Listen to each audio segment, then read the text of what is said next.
Trump RICO indictment in Georgia could be biggest case yet. The fourth indictment of former President Donald Trump may be the most sweeping yet. The sprawling 98-page case unveiled late Monday night opens up fresh legal ground and exposes more than a dozen of Trump's allies to new jeopardy. The big one. This may be the last of the Trump indictments, but it was the big one. The indictment lists 18 defendants in addition to Trump, all joined together by Georgia's anti-racketeering or RICO law. Many of the defendants aren't even based in Georgia.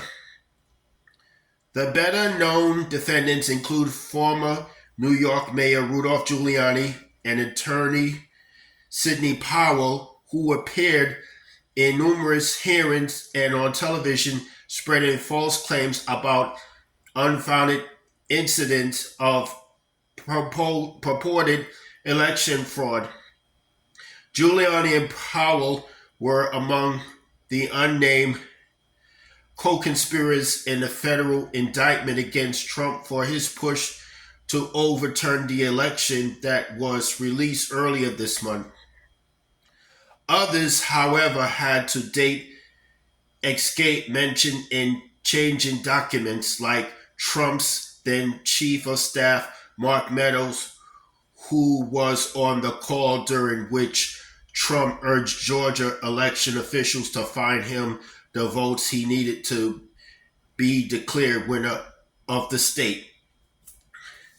Other defendants include Mike Roman, a Trump campaign official who the indictment alleges helped arrange slates of fake Trump electors whose votes Congress could count rather than those of the actual appointed ones for the winner of the election, President Joe Biden. Another person charged is Jenna Ellis, who has become a prominent conservative legal personality after working on the Trump campaign and helping spread Trump's false allegations of widespread fraud.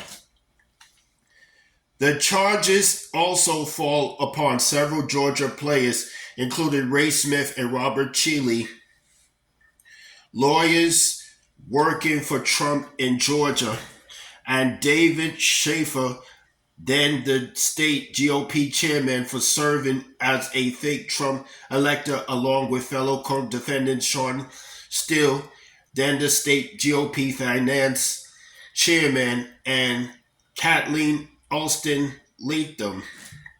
A wider approach.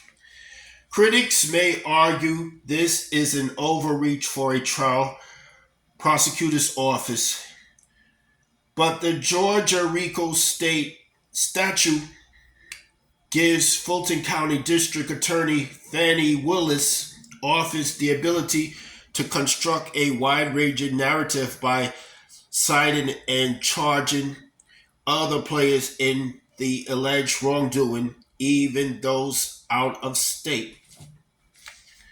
Some legal analysts think that Jack Smith, the federal prosecutor who filed the earlier charges against Trump for trying to overturn the election, didn't charge people identified as co-conspirators in this case, like Giuliani, because he is aiming for a trial as quickly and with as much time as possible before the 2024 presidential election as feasible. Willis on Monday night said she hoped for a trial date in 6 months, but her office is taking a notably different, more sweeping approach from the more streamlined federal indictment. She vowed that she would seek to try all 19 defendants together. Mounting legal bills. The sheer number of investigators, criminal cases, and lawsuits brought against Trump are unprecedented for a former president. The same could be said for the tens of millions of dollars in legal fees paid out to attorneys representing him and his allies, straining the finances of his campaign.